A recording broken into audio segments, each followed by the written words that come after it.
Tentara ini pulang ke kampung halaman setelah bertahun-tahun berjuang di medan pertempuran untuk negaranya. Tapi bukannya bahagia setelah sampai, dia justru harus melihat seluruh keluarganya telah tewas akibat ulah pemerintah dan rumahnya malah dijadikan kandang babi. Seketika ia pun murka dan akan menuntut darah hina para penguasa, dan inilah dia.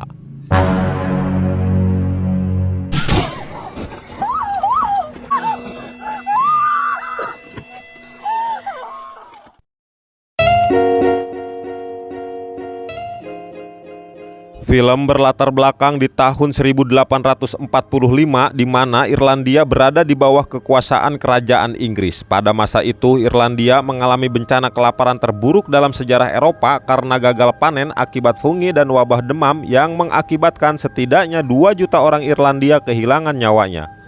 Hal tersebut diperparah dengan kebijakan-kebijakan tuan tanah dari kerajaan Inggris yang tak berpihak kepada para petani. Beban pajak yang begitu tinggi ditambah komoditi kentang dan lain-lain yang tiba-tiba membusuk semakin memperparah keadaan mereka. Banyak dari mereka hidup menderita, diusir dari rumah oleh para polisi yang karena tidak bisa membayar pajak serta sewa, hingga banyak yang meninggal di jalanan.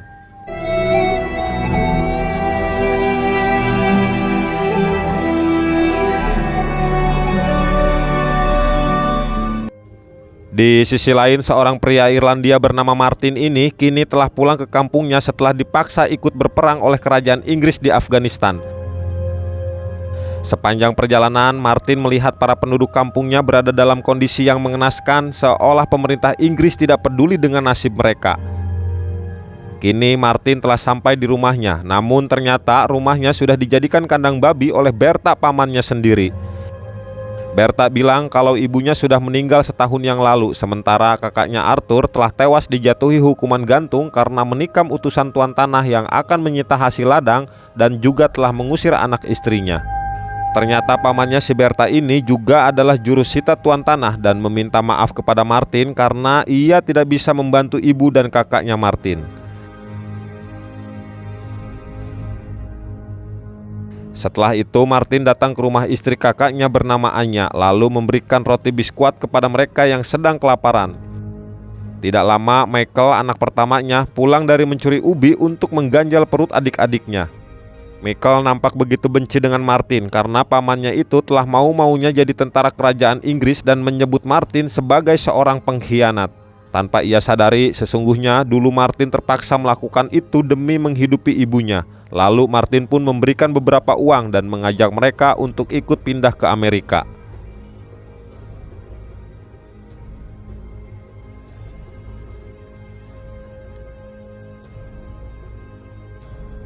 Esok harinya saat akan mengunjungi makam sang ibu, Anya bercerita kalau tanaman mereka tiba-tiba layu, bahkan kentang telah membusuk di dalam tanah sebelum masa panen. Di saat makanan sulit didapat dan hasil panen sangat sedikit, tuan tanah dan polisi justru mengusir orang-orang yang tidak bisa membayar pajak. Rumah dirubuhkan dan sisa-sisa kentang serta gandum mereka diambil paksa. Tidak hanya itu, wabah demam kemudian datang dan merenggut nyawa dari para penduduk. Keesokan harinya, Anya diusir dari rumah oleh polisi dan seorang agen jurusita bernama Cronin atas perintah dari tuan tanah yang ingin mengosongkan wilayah ini. Polisi-polisi di sana adalah orang Inggris yang bekerja di bawah tuan tanah dan mereka juga tak peduli dengan keadaan para penduduk. Tidak lama Martin telah datang dan dihadang oleh para polisi. Di sisi lain, Anya dan anak-anaknya tak mau menyerahkan rumah ini karena gubuk ini adalah satu-satunya tempat bernaung mereka dari cuaca dingin.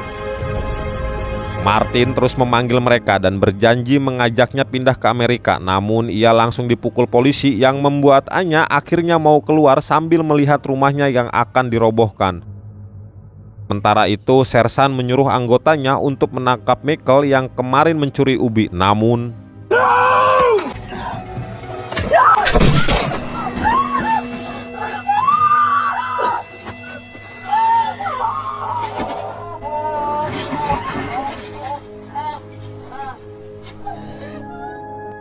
Michael pun ditembak setelah menikam seorang petugas pajak yang tentu membuat Anya menangis si anak sulungnya itu. Sementara Martin kini digelandang ke kantor polisi karena mengganggu kinerja aparat di sana. Martin hanya diam menahan amarahnya kepada orang-orang Inggris ini yang tak pernah peduli kepada penduduk pribumi di tengah wabah demam dan kelaparan. Tidak ada rasa kemanusiaan dalam jiwa mereka hingga pada akhirnya komandan bertanya tentang senjata yang dibawa oleh Martin dan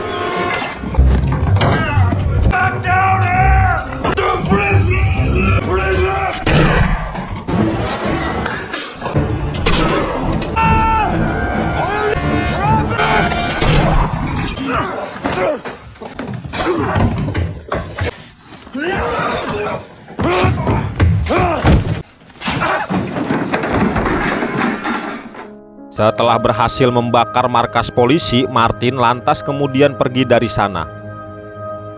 Pagi harinya salju telah turun, lalu ia kembali mencari Anya serta anak-anaknya di rumah yang atapnya telah dibongkar para polisi. Naas, semua sudah terlambat. Mereka semua telah tewas membeku dalam keadaan tengah berpelukan dengan selembar selimut.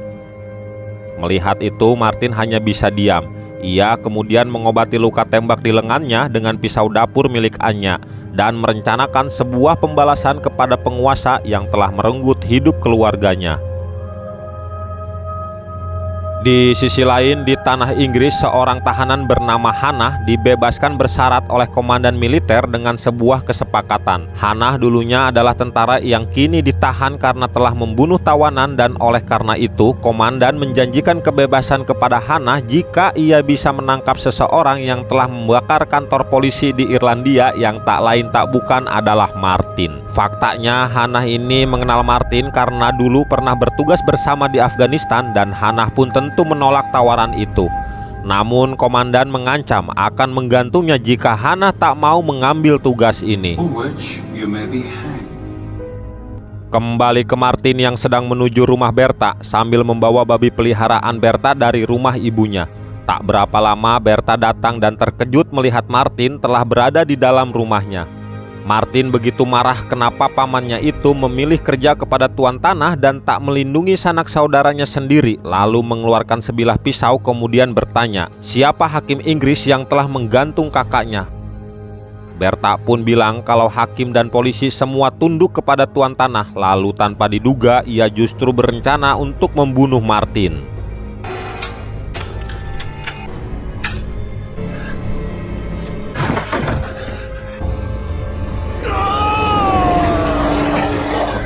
Scene berpindah kepada Hannah dan Pop yang kini tiba di Irlandia untuk memburu Martin yang ditemani prajurit muda bernama Hobbs yang akan mengurusi kuda mereka. Di sisi lain, Martin kini telah datang di pengadilan di mana seorang warga Irlandia disidang karena mencuri sekantong gandum dari gudang tuan tanah demi memberi makan anak istrinya yang tengah sekarat, dan ia pun divonis untuk kerja paksa tanpa gaji selama 6 bulan membangun pelabuhan di Inggris. Setelah selesai, Hakim Bolton terkejut melihat Martin telah berada di ruangannya dan melemparkannya tali gantungan.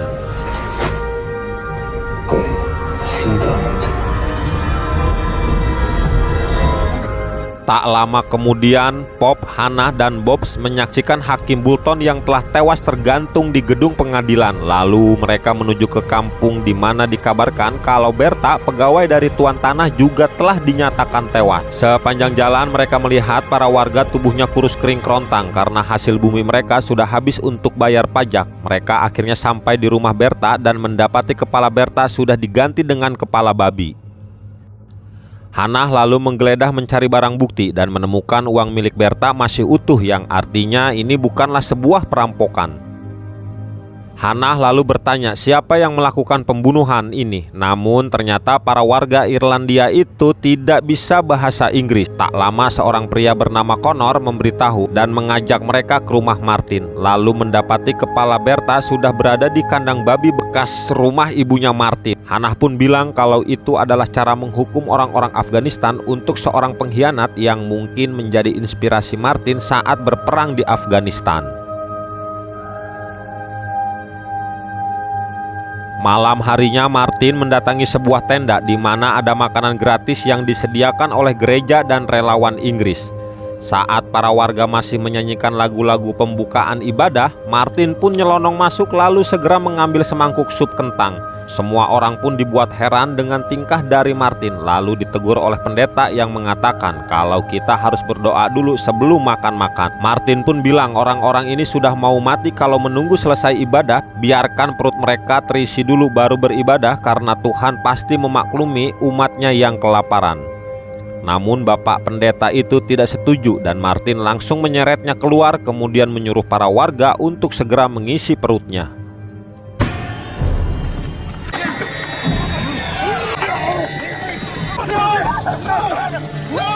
Tak jauh dari sana, Hannah, Hobbs, dan Pop istirahat sembari membangun tenda dan membuat perapian. Saat itu Hannah bercerita kalau dulu ia pernah ditolong Martin dari kepungan musuh saat berperang di Afghanistan dan menurutnya Martin adalah prajurit terhebat yang pernah ia temui seumur hidupnya.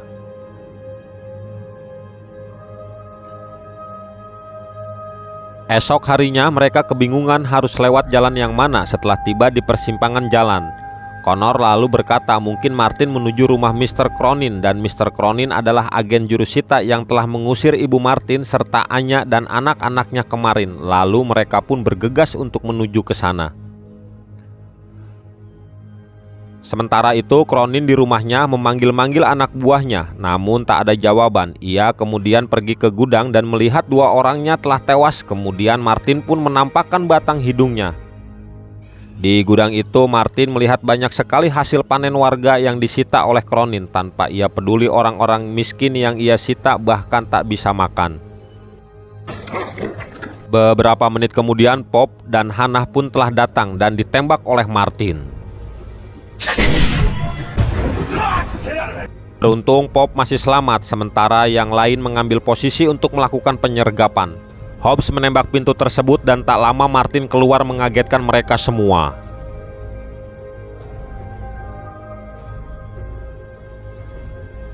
Sejenak ia pun tertegun melihat Hannah dan Pops menyuruh Hobbs untuk menembaknya, namun Hobbs tak berani melakukannya hingga Martin pun berhasil kabur dan Hobbs langsung disemprot oleh Pops yang sudah begitu emosi.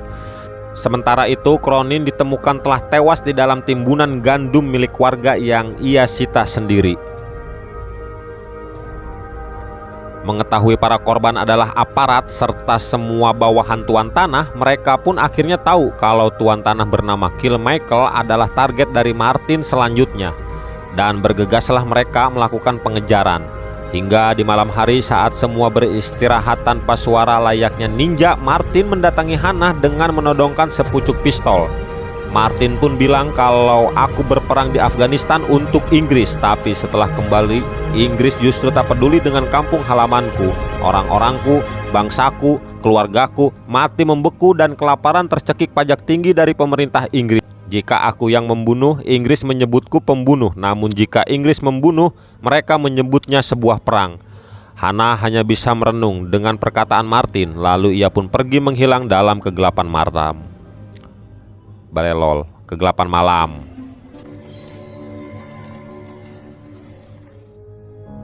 Esok harinya mereka telah tiba di rumah Lord King Michael, sang tuan tanah yang mengontrol ekonomi dan hukum di kawasan tersebut. Bisa dibilang tuan tanah memegang kekuasaan otonom sendiri di bawah Ratu Inggris sehingga ia bisa melakukan apapun yang ia mau kepada masyarakat bawah, termasuk menarik pajak tinggi kepada para petani yang sedang kesusahan. Pop dan Hannah memperingatkan ke Lord Michael kalau hidupnya dalam bahaya karena Martin akan memburunya. Namun Lord tetap santuy karena ia dikelilingi oleh para tentara tangguh yang siap melindungi semua hidup dan kekayaannya. Di sisi lain Hobbs yang memarkirkan anjing kuda diparkirkan goblok.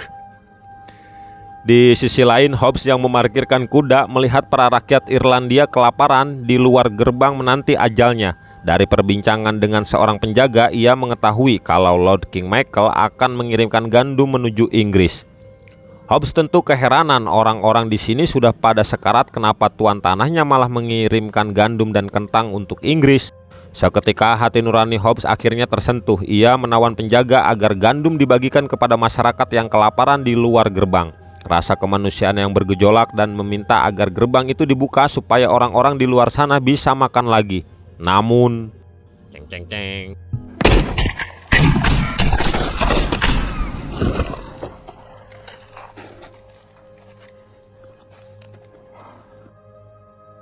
Hope pun tewas, namun Lord King Michael tetap bersikukuh membawa sebagian gandum-gandum itu ke Inggris, diikuti oleh orang-orang miskin yang mengais ceceran biji-biji gandum dari keretanya yang dikawal para tentara.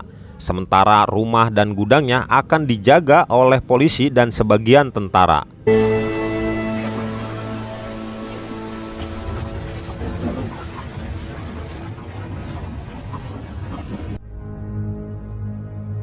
Di dalam kereta, Lord yang dijaga tentara dan dikawal penjaga, Hannah dan Pop bilang kalau kereta ini anti peluru dan Martin tak mungkin bisa untuk menyentuhnya. Kini mereka semua telah sampai di kota Dulbin sebelum menuju pelabuhan. Mereka semua istirahat di penginapan di mana para penjaga telah siap hidup mati untuk mengamankan Lord kebanggaan mereka.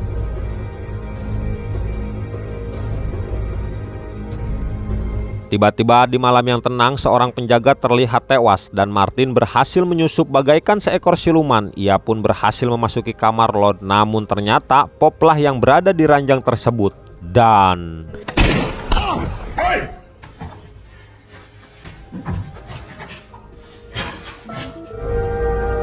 ya, Martin dijebak dan membuatnya tak bisa berkutik sama sekali. Pop menyuruh Hannah untuk segera menembak kepalanya, akan tetapi Hannah nampaknya kini telah berpihak kepada Martin yang dengan sekejap berhasil menawan sang tuan tanah dan membawanya kabur.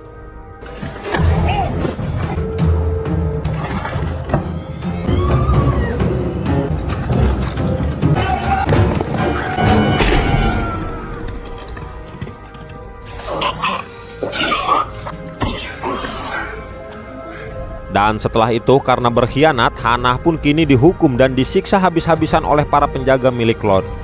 Esok harinya akhirnya mereka semua kembali ke rumah Lord King Michael sembari mencari di mana keberadaan Martin. Sementara itu Hannah kini akan dieksekusi mati karena telah berkhianat kepada Yang Mulia Tuan Tanah. Namun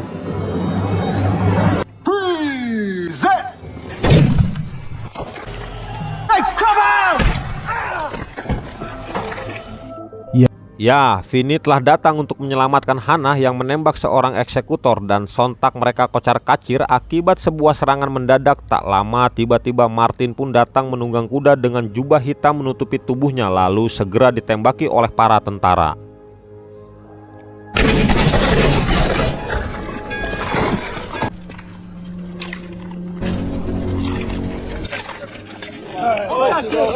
Hold those men back. Akan tetapi fakta pun terungkap di mana orang yang telah mereka tembak bukanlah Martin, melainkan Lord King Michael, tuan mereka sendiri. Di sisi lain warga telah mendobrak masuk untuk mencari makanan, sementara Martin seorang diri berperang melawan para penjaga.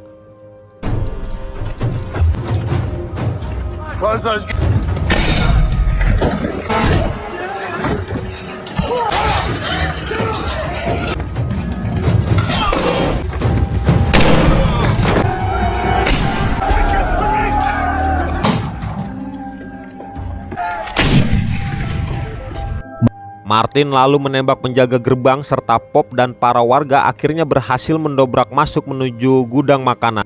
Di sana Connor dan Hannah berbalik membantu warga mengambil makanan di gudang untuk dibagikan kepada semua rakyat yang tengah sekarat. Sementara itu Martin akhirnya tertembak oleh sersan dan terjadilah duel di antara mereka berdua.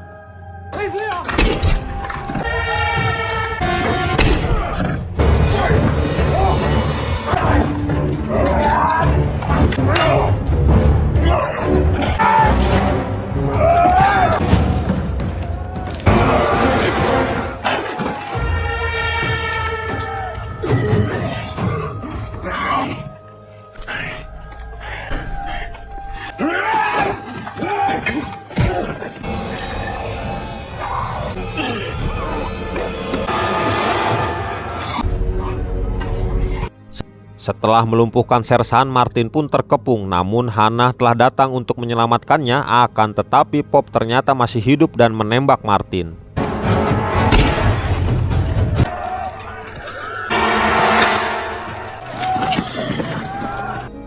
Rupanya Pop ini juga sudah sekarat akibat tembakan di awal tadi, dan ia pun akhirnya pingsan di tengah baku hantam para penjaga dan para warga yang mengambil bahan makanan.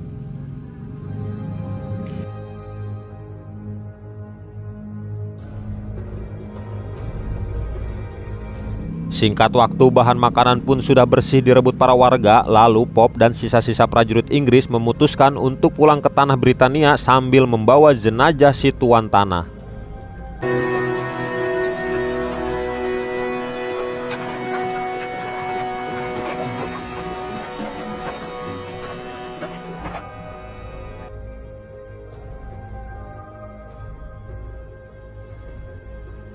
Lalu kembali ke Martin yang kini sembunyi di atas bukit. Di ujung nafasnya ia meminta Hannah untuk melarikan diri ke Amerika.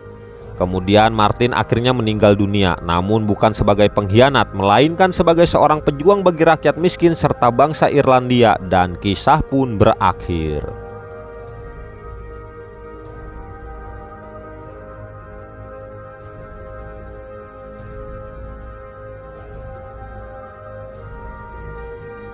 Film yang begitu mengesankan seperti yang pernah kita jumpai di negara Konoha. Anjing, negara naon eta Konoha? Yang di sana terdapat orang lapar pun harus bayar pajak. Giliran udah bayar pajak masih aja dipijak-pijak. Yang bayar pajak makan galendo, yang ngurusin pajak jalan-jalan naik Rubicon dan Harley Davidson. Padahal bukan punya dia tetapi punya bapaknya. Oke, sekian dulu dari kami. Terima kasih banyak. Orang bijak taat pajak.